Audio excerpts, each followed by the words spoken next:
안녕하세요. 방탈출 리뷰하는 방탈 리뷰어입니다. 요즘 방탈출의 세계로 제가 끌어들이고 있는 친구가 있는데 이 친구가 공포 테마를 원해서 적당히 스릴러로 타협했습니다.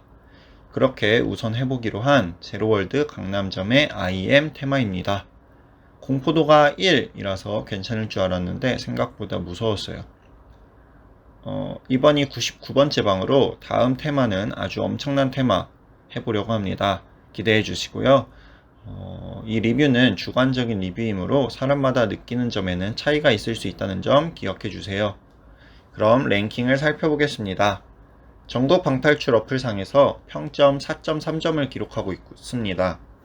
코로리 방탈출 사이트에서는 평점 8.51점으로 강남에서는 24위, 전국에서는 74위를 차지하고 있습니다.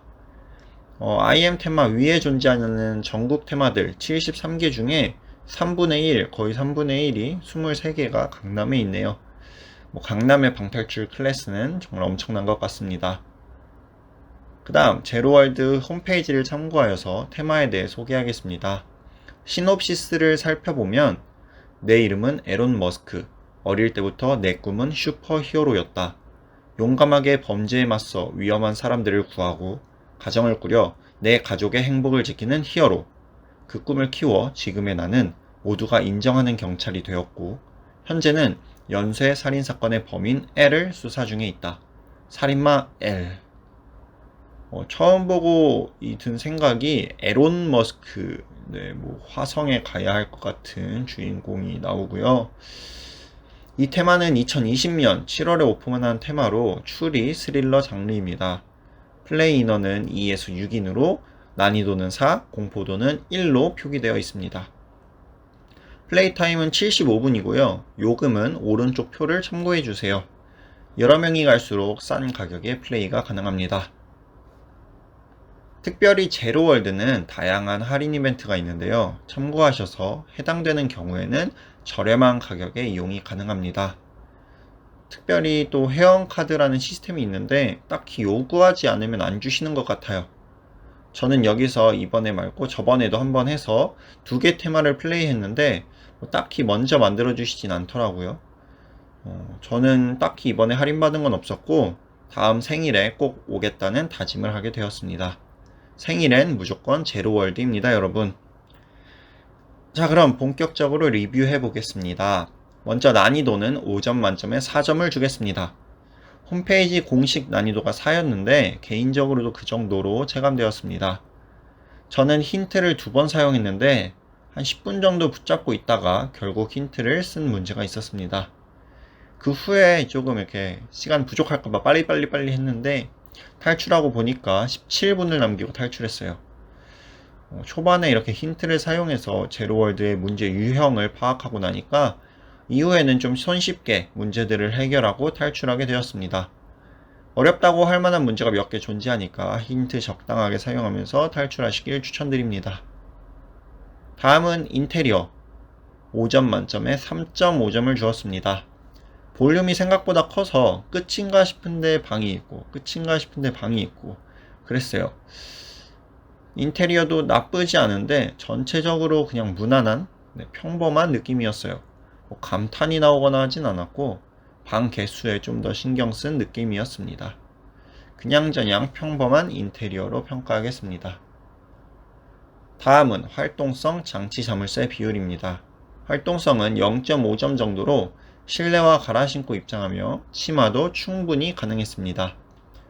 별로 활동이 없는데 저 같은 경우 무서워서 조심히 다닌 것도 있어요. 장치 자물쇠 비율은 자물쇠가 70, 장치가 30 정도입니다.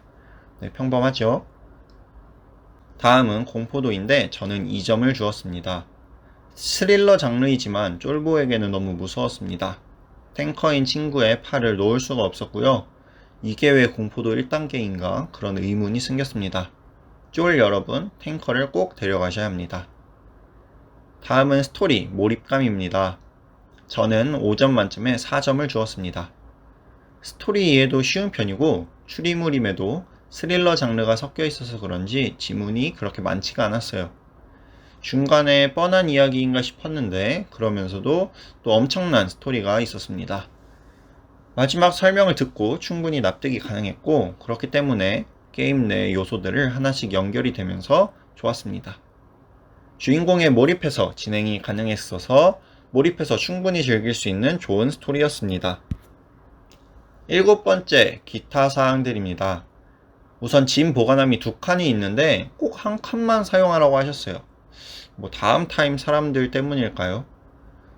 신발은 실내화로 갈아 신고 짐 보관함에 같이 넣었어요. 탈출 후 사진 촬영은 셀프입니다. 포스터가 그려진 액자를 꾸민 다음에 공간 한쪽에 마련된 포토존에서 마련되어 있는 삼각대를 가지고 촬영이 가능합니다. 힌트 사용은 힌트폰으로 가능하고요. 시간 확인은 주로 벽면의 시계를 받습니다. 힌트폰에도 시간, 게이지가 나오는데 이게 막대바에 게이지로 줄어드는 것만 표현이 되어 있어서 정확한 시간보다는 대충 얼마나 지났는지만 파악이 가능해요. 그래서 벽에 있는 시계를 봐야 합니다. 연락용 무전기를 주셨는데 쓸 일은 없었습니다. 힌트는 무제한으로 사용 가능합니다. 힌트를 사용 안 해도 진행률 확인이 가능한 기능도 있었습니다. 이건 참 좋았던 것 같아요. 물론 힌트를 써도 진행률은 알 수 있습니다. 혼방도 저는 가능하다고 생각하는데 좀 많이 바쁠 것 같고요. 네. 그럼 마지막으로 총평을 하겠습니다. 저는 5점 만점에 4점으로 꽃길 테마로 선정했습니다. 인테리어나 스토리 부분에 그렇게 막 엄청 뛰어난 부분은 없었습니다. 그냥 보통 이상으로 무난한 테마였어요. 하지만 공포 요소가 주는 즐거움이 있었습니다. 친한 친구들이랑 가니까 무서운데도 재미가 있습니다. 그리고 무섭다 보니까 빠른 탈출을 위해서 머리가 좀 빠르게 잘 돌아가게 되는 게 장점이랄까요? 그런 것도 있었습니다. 탱커와 함께라면 쫄들도 즐기면서 플레이 가능한 테마라고 하겠습니다. 네, 이렇게 오늘은 제로월드 강남점의 IM 테마를 리뷰해 봤는데요. 공포가 아니라면 이 정도 스릴러쯤은 하고 나서도 재밌다는 생각이 드는 것 같아요. 공포는 하고 나와도 왜 했는지 의문이 듭니다. 이 정도는 괜찮아요. 다음 테마가 백방인데 그 기념으로 좋은 곳 예약해서 해보도록 하겠습니다. 백방으로 어떤 테마를 하셨는지, 여러분은 또 어떤 걸 하실 계획이 있으신지 댓글로 달아주시면 좀 참고해서 좋을 것 같아요. 그럼 구독과 좋아요 부탁드리며 영상 마치겠습니다. 감사합니다.